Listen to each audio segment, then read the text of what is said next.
But the teabag tag says your strength is your own knowledge. Your strength. Teabag wisdom. Your strength is also your weakness. All right, I think we should start. We've been the stream is at full capacity. I don't know what that means, but yeah, I mean we've hit Twitch's max number for viewers. It's insane. That's 5. That's 5.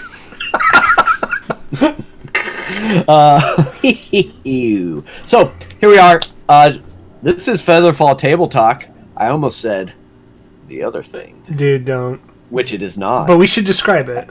But we should say we are now FeatherFall TableTop.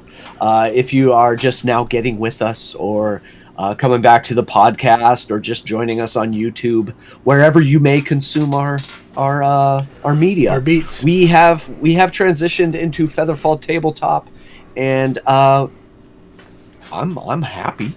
I love the logo that Cole did for us. If you want to know these people that like work close and near and dear to us, you should come into our Discord.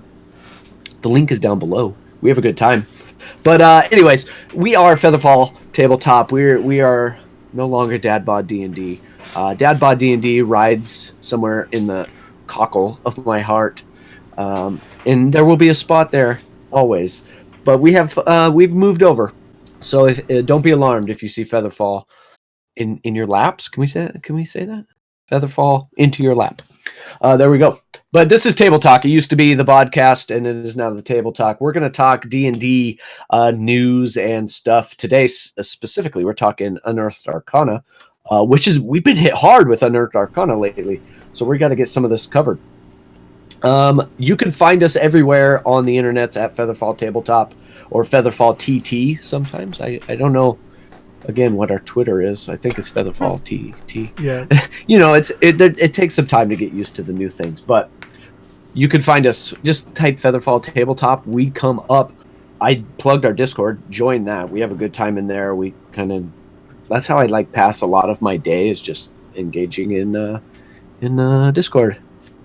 And let's see. We are sponsored by Skull Splitter Dice. We have a new promo code. It is no longer Dadbod. It is FeatherFall. One word, right? All caps. One word, all caps, FeatherFall. That's going to save you 10% on some new dice. And I bet if you already bought some with the Dadbod code, you could buy some more with the FeatherFall code. Yeah, work the system, guys. But get yourself some dice. They do. I struggle to see better dice on the market. I'm not lying.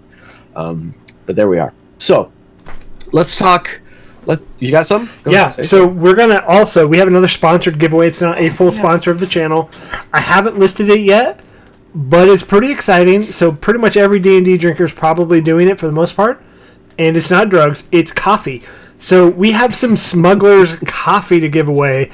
It will be two chances to win 2 different sets. I have them. They're in my possession. They smell amazing. And I can't wait. I love the covers of some of them, and the names. They're very D&D. One is the Tomb of Caffeination. Yeah, that's the one. It has the classic. What is? It's demon? it's like a stone demon. Yeah. Yeah. Get yourself some. And what's worse is you posted the picture in Discord, and we are currently out of coffee at the house. We haven't made it to the store yet, so it's messing with me even more. But there's that. I should say, I forgot. We got some one-shots coming up sometime. I know we've kind of stopped those a little bit, with kind of the rebranding and moving stuff around. Things get busy coming out of summer. We said that coming into summer, things get busy. But stuff happens, and so those kind of got put on the back burner. But there are some down the works there. If you want to join those one-shots, join our Discord. ! I want in is going to get you into that secret chat that you can sign up for a game if there's some open. We'd love to have you. All right. That's all the housekeeping. I'm out of breath. So last week we talked about the Warlock Lurker in the Deep, and we had some good stuff to say. I think we felt really good about it. I think it's a solid addition to the subclasses for the Warlock. So tonight we're going to continue on that same Unearthed Arcana that came out a week or two ago, and that is the Sorcerer subclass called the Aberrant Mind. And as it's a play on the aberrations, right? The monsters, the aberration monsters. So I'll read the little spiel and then we'll see how we feel about it. So the Aberrant Mind. An alien influence has wrapped its tendrils around you, warping you in both body and mind. Perhaps a psychic splinter lodged in your psyche after you suffered domination by an aboleth. Maybe you were born somewhere tainted by the far realm, a planar blot that changed you forever. Or perhaps mind flayers kidnapped you, subjecting you to the nightmarish process of seramorphosis, but the transformation failed and left you altered. We were talking pre-stream that this feels very warlocky. Like you're being kind of touched by a patron. You're being kind of molded by another being. Which is weird, and I feel like in my knowledge, in my breadth of like a sorcerer, I will say that's one class not many people take. By the way, they usually go more wizard. But so with the sorcerer, right? I feel like it's like a learned knowledge to an extent. Most of the time, like most backgrounds are, you went to sorcerer school or whatever. Yeah. You learn like this school, Hogwarts for D&D. We call it dogwarts out here. No, but so right, so it's this learned thing. Whereas like I feel like it's a warlock. It's like you ask the patron for something and you're granted these powers. Right. And with like a paladin, you pray to a god and you're granted these powers. Whereas like the aberrant sorcerer, I feel like we're saying it differently too, by the way. Aberrant, abhorrent, however you want. Potato. You say how you want. I'll say how I want. But like it's this granted power. It's almost like a mutation too, which is kind of weird. Right. I like it. So, I mean, if you think about it with the other sorcerer backgrounds, like Draconic Bloodline, you're getting that power innately through your dragon blood, right? Or you're getting it through what are some of the other ones? There's like the Shadow Sorcerer and the Storm Sorcerer. I think the Storm Sorcerer is the only one I've played before, but you get it through something, and now that power is just innately in you, unlike the Wizard where you have to study the spell and get it that way. So I can see like maybe, especially like Mind Flayers, like implanted in you, and now in your DNA, you have this ability and you have this power. So I like that, where it's not so much puppet strings of a patron as it is maybe some other kind of thing. Like, I don't know what a Mind Flayer might want to do with you later on, knowing that you have some of its DNA in you, per se. Well, so, I mean, reading on Mind Flayers, right? It's like almost this hive network and hive mentality that there's like the Mind Flayer like mind, right? I can't remember the exact name off the top of my head, but like they're all aware. So if you enter it, they're aware of something is in their hive, unless they're like exiled, right? So when a Mind Flayer is exiled or gets too far away, it kind of regains its own consciousness. But do you think that works in this scenario here, or do you think there's always like this telepathic link between the two? The Elder Brain, I think, is what you're thinking of. Elder Brain, thanks. That kind of hive. I like the idea of now you are almost the eyes and the ears of the Elder Brain or the Mind Flayer colony, much like the Lurker in the Deep last week, where you got a Kraken is now wanting to send you inland so it can see what's going on. This Elder Brain is now just planting these seeds in all of these bodies to just have a bigger sense of what's going on out there. Much like cranium rats. I don't know if you've ever used them as a DM or encountered them, but cranium rats can see what Mind Flayers can see, right? And they have their big brain exposed, and they're kind of cool, kind of fun to throw at a player. It's more than just a rat, right? They have this huge glowing brain. But maybe it's something like that, and I think that is where the DM and the player can get together and weave a big bad, weave some of that storyline going in. So I think that's how I would want it to be. And pre-stream I was talking to you, it'd be kind of cool to maybe play a character that has amnesia, and now you get these flashbacks of the seramorphosis process, that you can now start piecing it together. That's very one player driven kind of storyline, but I think there's a lot of things there that you could do. So I kind of like it. What's going on in chat? You guys are No, I was just saying, Stonefly in chat says, I'm just going to play a human from Oklahoma that was possessed after an alien abduction. I love it. Also, how like Star Trekian is this? It's so much. Like, it's Borg, dude. I love it. It would be so fun to make like this Borg character that's not like prosthetics of like, the robotic form of it, but like you're part of this hive mind now. There are times where maybe you lose control. Maybe if you get too close to the elder brain, you're forced to be under its power. Or you get too far away and your mind starts scrambling a little bit and it like tries to keep you near, right? So you got to do some constitution checks or something to keep you close at hand. I'm going to say the more that you and I have talked about this, the more that chat's kind of chimed in, the more I really like this.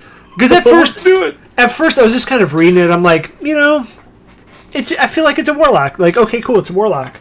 But it gives so much like pop culture hooks into D&D that it's such a pop culture hit, and it hits on today's like fun. You know what I mean?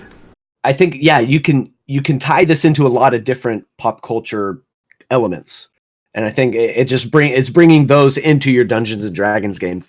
And I think sometimes for players that may be new, it's better to attach to something that's established, but put it in this fantasy setting, right? And then you're able to kind of pull from that and make it your character and make it a little bit more accessible to you. One way to do it. But so you want to? I'm liking the way this is going. I've read through very little of this, so I'm kind of keeping it all kind of as it comes up. But so at first level, you get some stuff. Do we want to talk about the unique disturbance? I should read that box text. Yeah, box text. Pay attention to box text. Regardless of its genesis, so no matter how you get this, the Aberrant Mind origin imparts a sense of eeriness to the character or their surroundings. I like that. It's like being Strahd without Strahd, right? Being in Barovia without having to be in Barovia. You're building some eeriness, some creepiness. This could be as subtle as when your sorcerer reads a creature's mind with detect thoughts. Anyone in their immediate vicinity experiences a faint or pervasive sense of dread, or it could be unmistakable, such as sweating a sheen of viscous mucus when you're scared, or your pupils squirming when they're excited. Consider the potentially unspeakable source of your sorcerer's powers, and use that as a guide to weave threads of eeriness throughout your magic.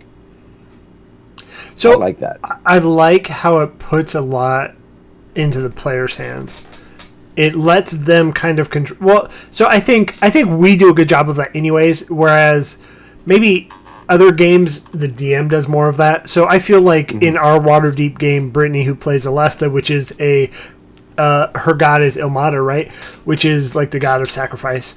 It has a very like clear thing, and every time she describes a spell, it's very like, apparent that it is tied to Ilmater. Right. And it gives players like that the ability to say, hey, look how, I'm creepy, right? Yeah, exactly. She does a good job of putting that Ilmater flair on a basic spell, lay on hands, right? She makes it very Ilmater based. But so at first level, you get invasive thoughts, and I think this is working perfectly with this kind of mind flare kind of implementation or implantation. At first level, you gain the ability to use a bonus action to magically create a telepathic link with one creature you can see within 30 feet. Until the link ends, you can telepathically speak to the target through the link, and if it understands at least one language, you can speak telepathically to you. The link lasts for 10 minutes, and it ends early if you are incapacitated or die. So that's kind of cool. I mean, you're able, like, I think of how many battles I've been in where I want to communicate to somebody over there, but I don't want the bad guy to know. Right. How many sending stones do we have? Oh, we're out. Well, if I could do this as a bonus action, this is just kind of nice. Battlefield, controlling the battlefield. But again, at first level, that's a pretty cool ability. I mean, I like being able to do that. That can be in these social encounters. It could be kind of a game changer because now you can have a character relaying, "Hey, say this." You can help people out. And I'm thinking of groups where, yeah, I just think it's good at first level to be able to. So I mean, reading through it, there's no like, it doesn't say once every short rest. It sounds like it's like an at-will thing you can do whenever you want. So, I mean, it's interesting to think, like, you can just pick one creature and you're going to create a link whenever you want, however you want, up to 30 feet away, and it lasts 10 minutes.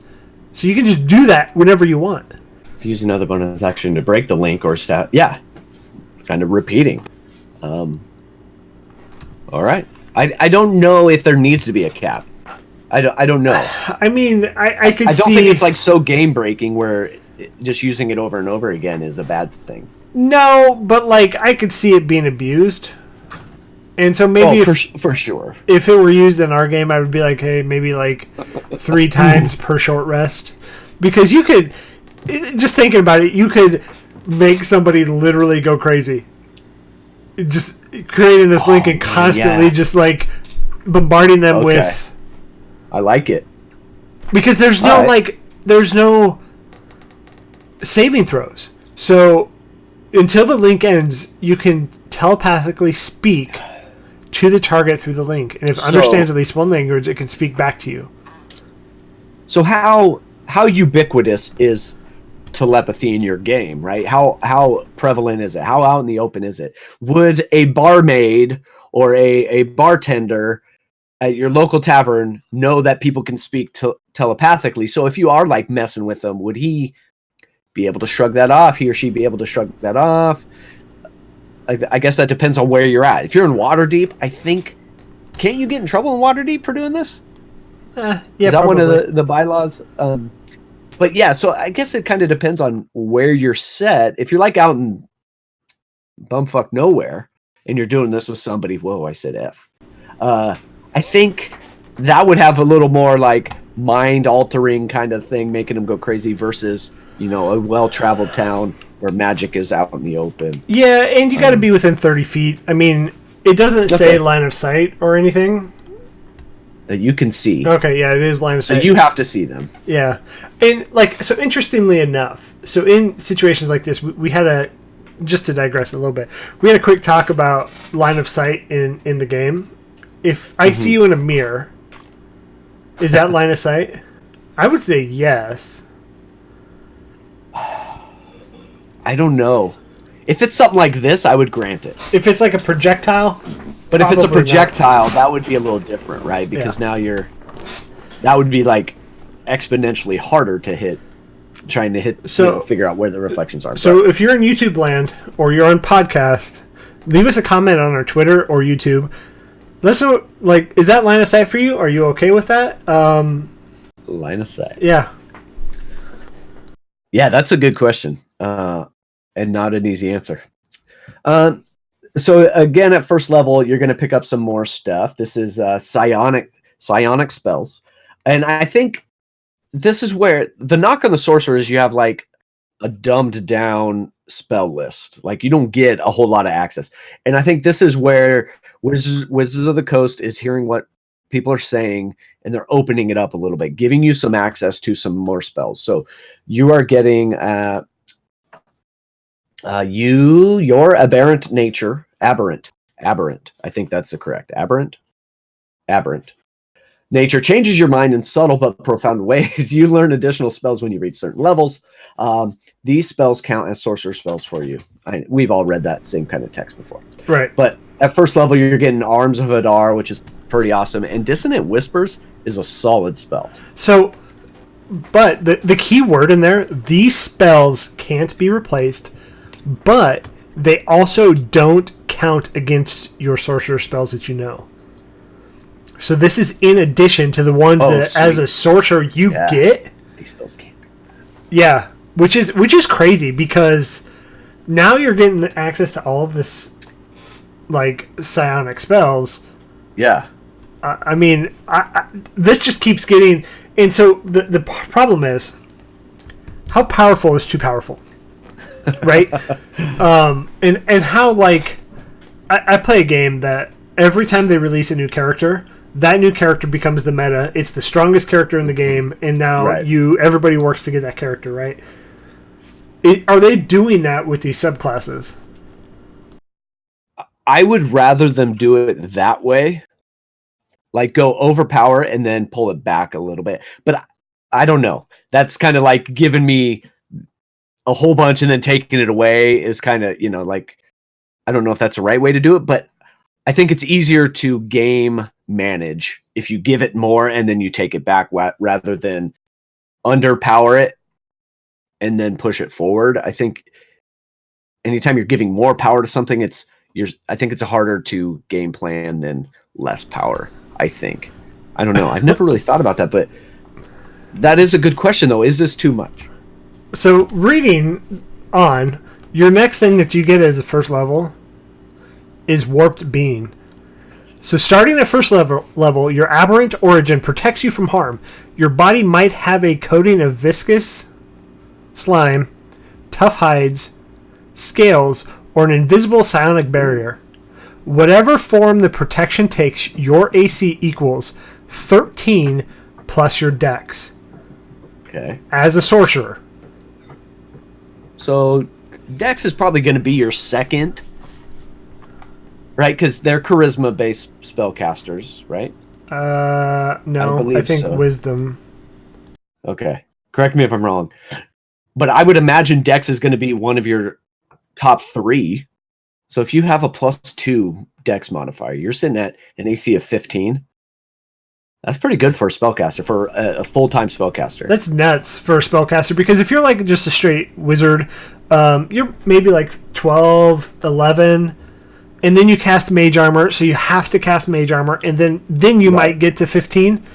But you're right, it is charisma. But I like this. Maybe 13 is too high, but again, if you don't go dex, then you're going to be kind of stuck at 13 or 14, right? But I like this because it's giving you tons of flair. How many pieces of flair do you have? Like, I like being, just like we were talking with Brittany and Alesta, creating the flair to the spells to be Ilmater. Now you're creating the flair in just your battle armor. I like it. I mean, you're able to play around with it and make it your own, and they're giving you just pieces to kind of grab onto and run. And so they're talking slime, hide, scales, a psionic barrier. Yeah, I mean, so they're giving you RP, right? But looking at a quick build, so quick build of the sorcerer is charisma first, constitution second. Okay. Yeah, you want to maintain your spells, right, if you're taking damage. So if you take the standard array, 15, 14, 13, no, 12, 11, whatever it is, right? I can never remember it. You pick 15 for charisma, 14 for constitution, 13, 12 for dex. You get a +1 modifier. At level 1, you have a 14 AC naked, okay? Now, that's only if you're unarmored. So then you start taking different backgrounds, different feats, and now you're 15 as a sorcerer at level 1. That's insane to me. Yeah. They do give you some box text here. The AC calculations don't stack. So when the game gives you more than one way you can calculate your armor class, you can only use one. You can only use one of them. You choose the one to use. For example, if you have the Aberrant Mind's Warped Being and the Monk's Unarmored Defense, you don't mix them together. Instead, you choose which one to turn. So right. That's kind of keeping it level. And I think that's not a new rule. That's something that's been in there. So it's just a reminder. I had to be reminded about the temporary hit points, so it's good to have that in there. But yeah, I like them giving you hints to RP. Don't tell me how to RP, but give me those hints. Give me things to grab onto. Yeah. I mean, one thing we didn't talk about yet is Beholder could be this your kind of, for lack of a better term, your patron here, which would be kind of cool. I mean, there's a lot of things. Maybe you have a gazer as a familiar. That is kind of cool. Yeah, I mean, I really like it, but part of me is like, this is so OP that... And we're at level 1 still. Yeah, these are all level 1. So we're getting extended spells, we're getting the telepathy, and we're getting a pretty beefy armor class for a sorcerer. I will say that it is a big jump between your next after this. Because a lot of times, like, you start to pick archetypes with, like, fighter and stuff, so you get stuff in between. You jump to level 6 before you get your next thing. Yeah, so in between there, just as a regular sorcerer, you're going to get font magic, meta magic, and ASI. You don't get anything at level 5, and you get your spell slots increase. So you're getting some big sorcerer things in between there that kind of set up your character. That meta magic is pretty big deal for the sorcerer, right? You're getting your sorcerer points that you can use. So. But that gets us into level 6 with this Aberrant Mind. Aberrant Mind, yes. Psionic Sorcery. So beginning at 6th level, when you cast any of the spells gained from your Psionic spell feature, you can cast it by expending a spell slot as normal or by spending a number of sorcery points equal to the spell's level. If you cast the spell using sorcerer points, it requires no components. Okay.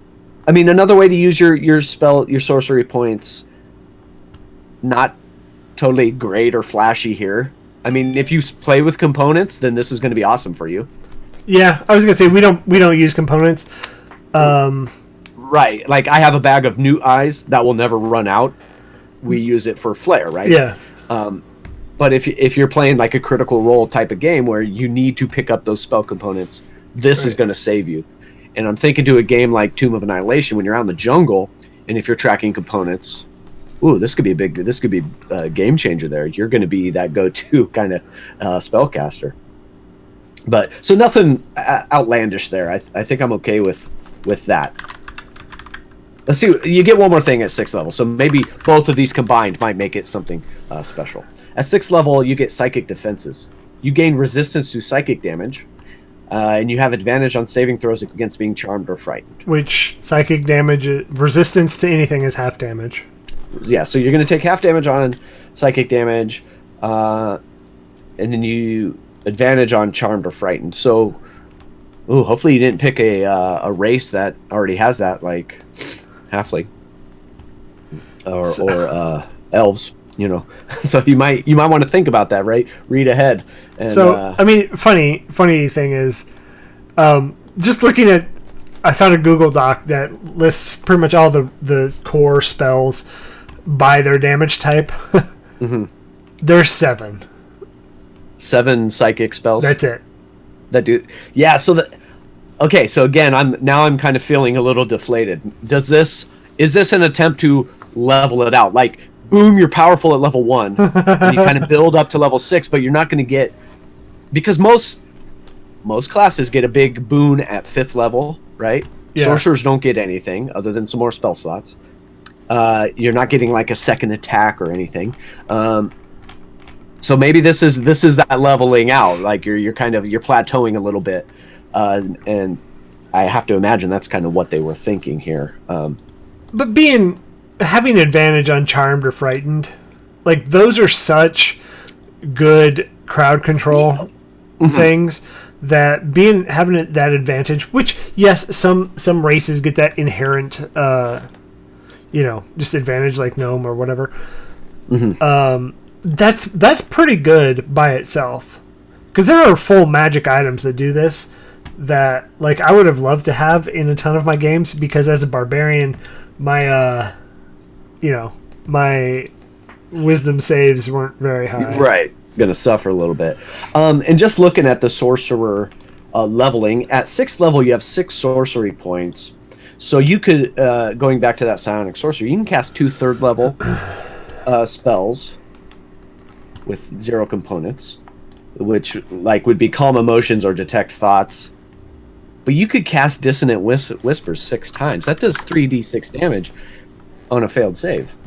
That's nuts. Like, That's pretty good. Yeah. And you can cast that 6 times, which is, back to back. Yeah.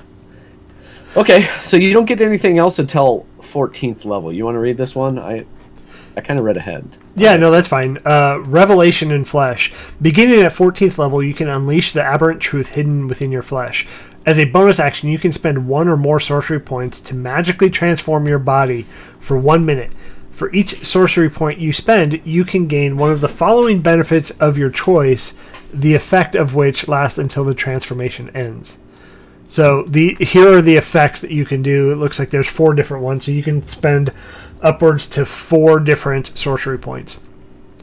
You gain a swimming speed equal to your walking speed and the ability to breathe in water. Gills grow from your neck and fan out from behind your ears. Your fingers become to web, or you grow lashing cilia that extend through your clothing.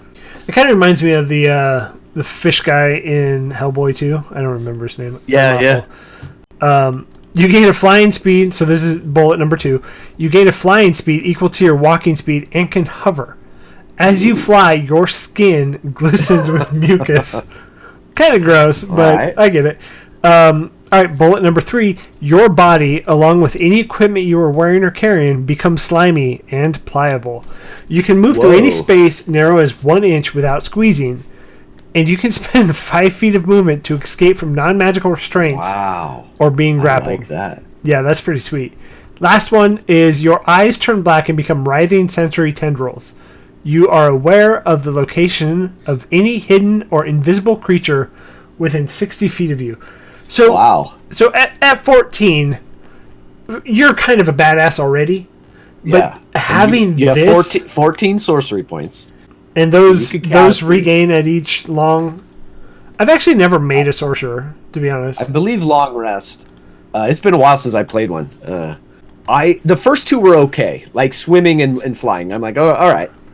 Those are going to help you get out of some stuff. But the one being pliable, like you could go under a door, you can squeeze through some cracks, you can escape, like use 5 feet of movement to escape from non-magical restraints. Like, that's kind of cool. I like that visual of a big oaf just coming in and grabbing onto you, and you just squirt out of his arm. Yeah. Oh, yeah. And sorcery points do refresh at a long rest. Okay. And then the last one, being able to see hidden or invisible creatures. That's kind of cool. It's kind of, I don't know how many magical items off the top of my head or just spells are out there that can allow you to do this. So I haven't personally come across any in my time playing, so I know they're out there, but I'm just like, this is kind of, unique. Well, yeah, no, and like, there are times when I run with like a mob, I hide them after they're out of your sight, right? So if you can see within 60 feet of you any hidden or invisible creature, like, rogues are done. Right. I feel good about these. Again, at 14th level, you're kind of getting into that. You are the heroes, the known heroes. You have badass stuff that you can do. Yeah. So I don't think this is out of the realm of like, whoa, man, slow down, don't be doing this. Dude, this dude just flew. Yeah, holy shit. I like them. I think they're kind of tethered into a modest game. They're not overly game breaking in any way, so I'm totally cool with these. And again, you're picking up flair. You're picking up that everything I comment on. I think I just want to bring it back to like role playing, right? This is going to help you role playing, but it's also going to help you in like puzzles. Like, imagine thinking back to Tomb. Like, if you could just fly across this fucking gap that's here, like, oh my god, problem solved, right? Yeah. If I could just squeeze between these 2 stone pillars, problem solved. I think 1 inch. You become the hero. Yeah, 1 inch. Yeah, maybe that much. That's nuts. I mean, on my screen, that looked like you were doing like a lot. Yeah, that was all 6 inches. What? Yeah, so we should move on to the next one. You want to read 18th? Yeah, this is a long one. Holy cow. It's like my students, you ask them, hey, you're going to read the third paragraph. It's the longest one. They get all pissed off. All right. Warp reality. This is level 18. So you are like next level sorcerer at this point. You become the focal point of a reality warping anomaly. As an action, you can magically radiate a transparent 20-foot radius aura for 1 minute. This might take the form of a sphere of rippling psychic energy, a fluctuating amoebic gel, an extrusion of ephemeral parasites. Oh, it's making my skin crawl. Or some other manifestation. Other creatures treat the aura as difficult terrain. So 20-foot radius, so that's 40 feet, right? I always forget. Yeah, start to finish. A difficult terrain. And when they start their turn in it, they take 2d10 psychic damage. When you activate this feature, you can choose any number of creatures you can see to be unaffected by the aura. Okay, that's good. You don't want to hurt your party. As a bonus action, you can end the aura early. If you do so, you and any number of creatures you choose within the aura are teleported to a location you can see within 1 mile. Whoa, this is coming out of like left field here. Each creature must appear within 20 feet of you and in an unoccupied space. An unwilling creature that succeeds a charisma saving throw against your spell save DC is not teleported. Once you use this feature, you can't use it again until you finish a long rest. Okay. That's interesting. So last for a minute, and you can only use it once per long rest. So, I mean, a minute, right, is a lot. So that's essentially all combat, right? Yeah. I mean, that's 10 rounds. Yeah. That's going to be most combats. Maybe up at upper level, they extend a little bit more. And so the crazy thing is, if the movement's 30 feet, so if I have a 30-foot movement and I start 5 feet outside of that, I cannot get to you. Yeah. Because, I mean, difficult terrain halves your movement, right? It would take people a minimum of like 2 moves. Most people 2 moves to 2 rounds to get to you. But guess what? I'm going to move my full movement away from you. And I would cry a little bit as I did so. But I'm going to move my full movement to get away from you. And you got to come back through it to get to me. Yeah. But okay, so take this for instance. You do this and you're like, hey, I want to be the hero. I'm going to do what Vinny did in Tomb of Annihilation. I'm taking a Sararak with me. Right? So they would have to do a charisma saving throw. And if they low roll, and at level 18, your saving throw is going to be pretty high. Yeah. Let's see how many ability score improvements you get by that point. Level 18, you get 1, 2, 3, 4 ability score improvements. So you could max out your charisma. And your proficiency is +6. So theoretically, you could have a 21 DC save on this. If you're maxed out. Levels. Oh, absolutely. Yeah. So if you're maxed out and you go full charisma and you're 20 charisma and you're level 18, you have a 21 spell save DC, not much beats that. Wow, I love this idea of putting it out. Yeah, that's a great like escape plan. Like tackle the guy. You're coming with me out of there, right? Especially if you like. I'm thinking of like infiltrating to rescue a prisoner, get them, teleport out. You know, hopefully they would be willing at that point, and they wouldn't have to make the throw. But a mile, that's far away. I mean, that's going to take people walking, 30 minutes. Yeah. To get to you, 20 minutes to get to you. But I do like the idea of putting it out there and then just keep moving back and making them just take 2d10. Trying to infiltrate your aura. So, a Sararak has +5 charisma. So, the highest that he could roll is a 25. So, 25. Out of 25, there are only 4 chances, 5 chances, because 21 if he tied at 21. So, he would have to roll 16, 17, 18, 19, or 20. Yeah. He's got a 25% chance. Yep. So, you have a 75% chance at a 21 spell save DC to teleport a Sararak, the Arch Lich that is ultimate badass wherever you want with, a CR of 23. Dude, you're coming with me for a mile, and you kill me. Now, he could teleport back, but it's going to take him some time to deal with me before, right? Right. And you've now taken the fight out of his lair. Yeah. And put it somewhere else, right? That is pretty sweet. I like that. Oh, man. I might make one of these characters if I do one. What kind of things do you fight at 18th level, man? That's Sarac. I don't know.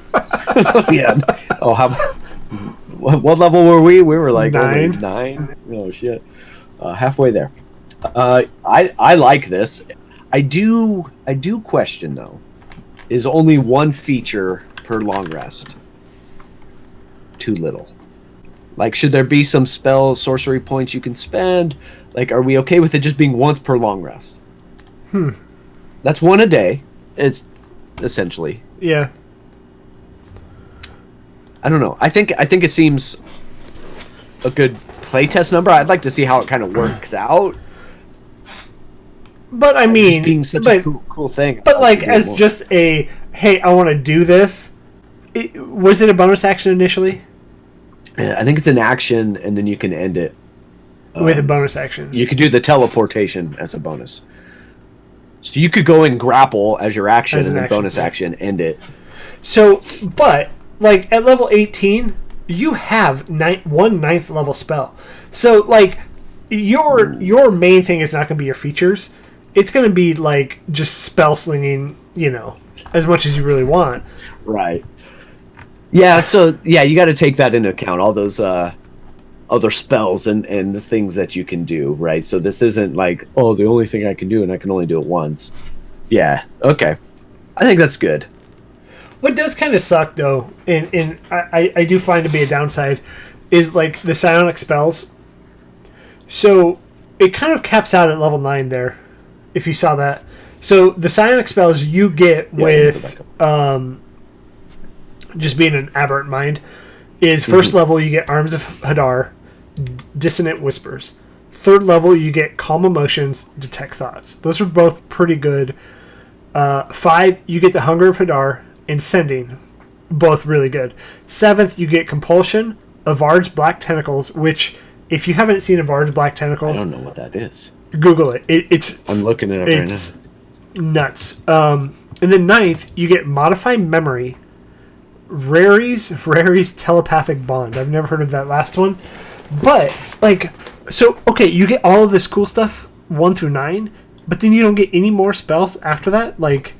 You get your sorcerer spells, but there's no additional flare spells after 9? Avard's Black Tentacles. That's a 4th level spell. 1 action. Squirming ebony tentacles fill a 20-foot square on the ground that you can see within range. For the duration, those tentacles turn the ground into difficult terrain. You take some bludgeoning damage if you're in there, and you can restrain. That's pretty cool. 20-foot square, again, that's going to be most hallways. It's a crowd control measure that you can cast around you that, you're going to protect yourself even more. What is the raries? Have you? So when cast, the spell forged a telepathic bond among intelligent, willing creatures. Each creature linked to all the others. The creature could communicate telepathically through the bond, regardless of language. No special power or influence was established to the bond. I mean, it's okay. Yeah, I mean, you kind of get that telepathic bond at first level. Yeah, but I think this stays there. Yeah. Yeah. Yeah. Okay. So do you think that's enough? I mean, you get some heavy hitters in there that you wouldn't normally have. Arms of Hadar, Dissonant Whispers, Hunger of Hadar. I mean, just to kind of roll all of this into a nice little package, right? I think it's very, very top heavy in the fact that maybe it bottoms out really easy. And what I mean by that is, much like the Druid is such a phenomenal character until about level 10. At level 10, you kind of just even out, and you see all of these other classes just skyrocket past you in ability, where you start out really high, but then you just taper off. I feel like this does that too. you start out really high, you start really strong, like levels 1 through 5, you're kind of a badass. But then, like, you just become a sorcerer after that. It doesn't matter at level 18 if you have 15 AC, because like you're not in the fray. You have badass or good party comp to be in the fray. But I do like the idea of people stepping up at different times, right? So thinking of party composition, if you're the sorcerer, you're kind of stepping up early, and you're the hero. And then at a certain point, you're going to kind of level out, pass the torch. Now other people can shine. It's not that you're worthless. It's not that you're, useless on the battlefield. You do have stuff to do, and you do have a spot in the party, but maybe you're letting somebody else shine for a little bit. But like as a player, you might get bored, but yeah, that's true. Legendary action could be worse. You could get the druid's final level bonus, which is again trash. What is it? I don't know. That I would have to double check. Okay. All right. Okay. But for me, like the thing that's frustrating to me, you become Archdruid is what it is. That's right. Let's read that real quick. At level 20, you can use your wild shape an unlimited number of times. Additionally, you can ignore verbal and somatic components of your druid spells. Okay. I mean, like, dude, fighter is amazing at level 20. So I like it. I, as a player, would get a little frustrated if I just become, worthless isn't what it says. But if I have just people outclassing me every step of the way, you're kind of like, well, this isn't fun anymore. Yeah. But as a level 5 campaign, I think this is a solid choice. I think you're going to have a lot of stuff to play with. You're going to be able to do a lot. Your hands aren't going to be tied.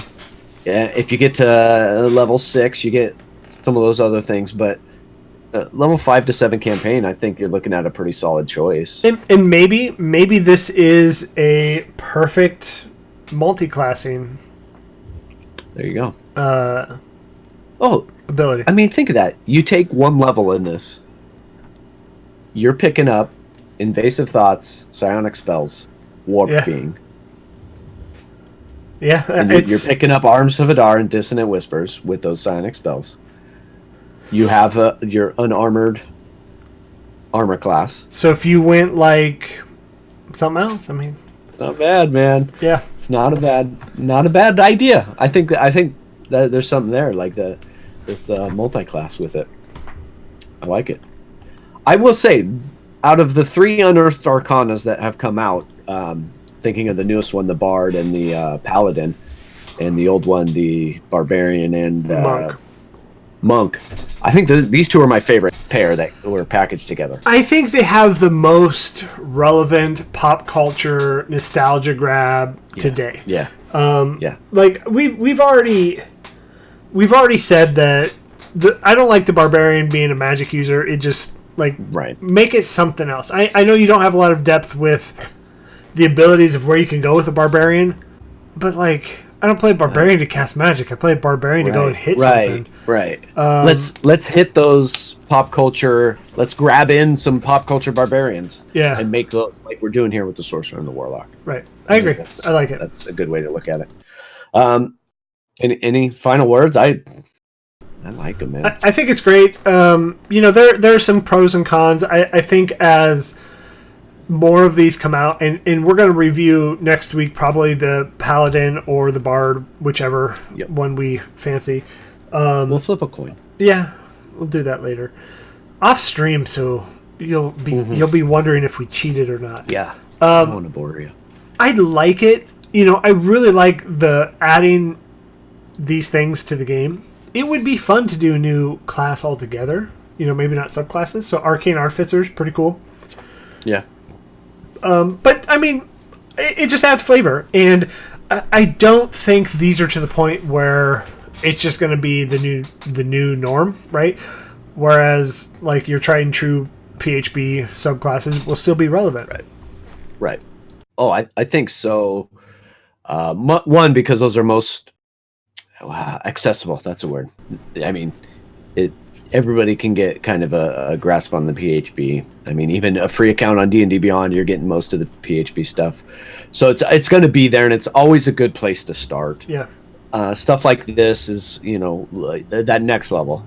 Like, so if you're just starting, start with the PHP, man. The official account of Legendary Action, something like Conan the Barbarian. So we were talking about different pop culture Conan the Barbarian. Maybe a stealthier barbarian trope, which would be perfect. So kind of more, and something that has to do with a ranger skill. So like kind of melding those two in a way. That would be great. Yeah. Like barbarian is typically dumb. Please do not give them magic.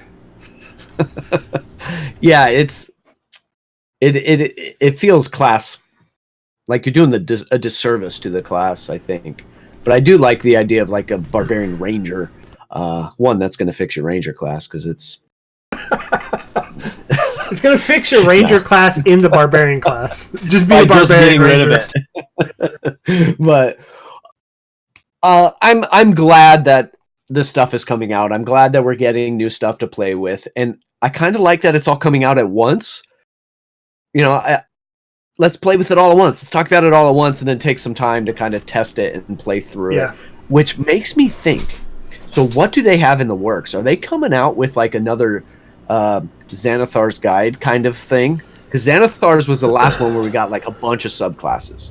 Are they trying to get that stuff in play test, and then it's all going to come out in one book? But they wouldn't give that away for free. A lot of the subclasses in Xanathar's were at one point Unearthed Arcana.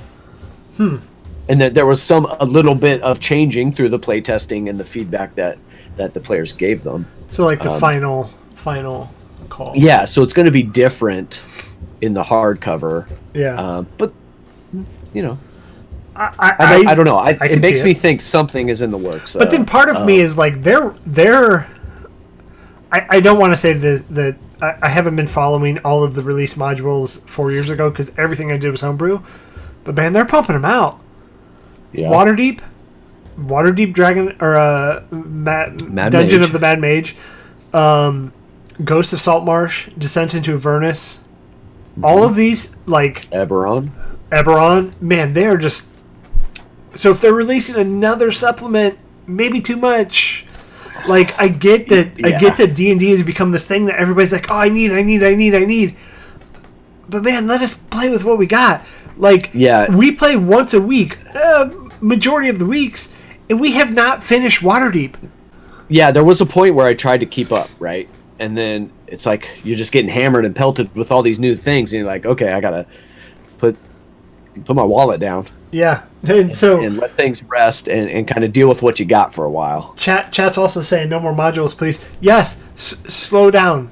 I love it so much, but I don't have enough time.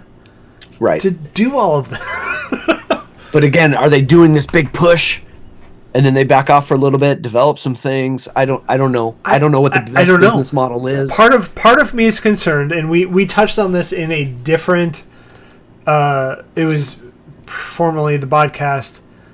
I think D&D is a cash cow right now, and they are milking it for all it's worth. Part of the concern is you have all of these big names surrounded it. You have like Beetle and Grimm. You have Joe Manganiello. Nailed it. Nailed it. But you have all of these big names surrounding D&D. Yeah. They're cashing in, and that's my concern. And good on them. I mean, you're creating something that people want. I mean, get it while you can. I get it. But two, like, remember that your core fans are core fans, and they want to be treated right. Right. They don't. I don't want to feel like I have control over my wallet, but I don't want to feel like my wallet is being milked. Part of what I would like to see, what would be cool, and Wizards of the Coast, I know you listen to our little podcast here. Of course. What I would like to see, highlight some homebrew content. Maybe do a feature. Do a feature of this homebrew content. Take one little piece and maybe do a compendium of homebrew magic items. How cool would that be? That's a good idea. Man, that's all I have. With D&D Beyond right now, you can put... What? That's all I have are good ideas. Oh, yeah, duh. The best ideas. But with D&D Beyond, you have all of the option to put homebrew in. There is a rating system. You know, we could take that, maybe make it into even a soft cover, even a compiled PDF on DriveThruRPG, whatever, where people who maybe don't subscribe to D&D Beyond or don't know it's out there, or maybe just like the hardcover stuff, that it is there, and give a little credit to some of those people that are also contributing to what is D&D 5e that aren't involved directly with Wizards of the Coast. Right. I think there's something there. Right. And, dude, okay, if I were writing a module and I made... So, Claim to Fame is my little fear trap that I made, right? Uh-huh. If I got that in a Wizards of the Coast book, I would, shit my pants, and you would increase so hard the base... D&D's base population. Like, that's who's making this content. Joe Schmo, who plays D&D one time because he heard it, doesn't give a shit, okay? Whatever. I'm off my soapbox. Oh, we kind of went down a deep dive rabbit hole there for a second. But that's okay, because it's our show and we can do that. Let's wrap it up. Let's say we're on board with this Sorcerer Aberrant Mind subclass, Sorcerer Origin, whatever you want to call it. I think it's good. I think it's great. I think it's wonderful. Great, wonderful. We put a couple calls out there to people in the chat, wherever you're listening to this. Either check us out on Twitter or in the comment section below. Let us know what you think of Line of Sight. Is a mere line of sight. 1. 2 is what do you think of the Sorcerer subclass and the Warlock subclass, for that matter, 2. 3, thanks for checking us out. Thanks for listening. I want to say, all you people out in podcast land, thanks for the love that you're throwing our way. I see your numbers and I appreciate it. We did hit a record listen, which was great.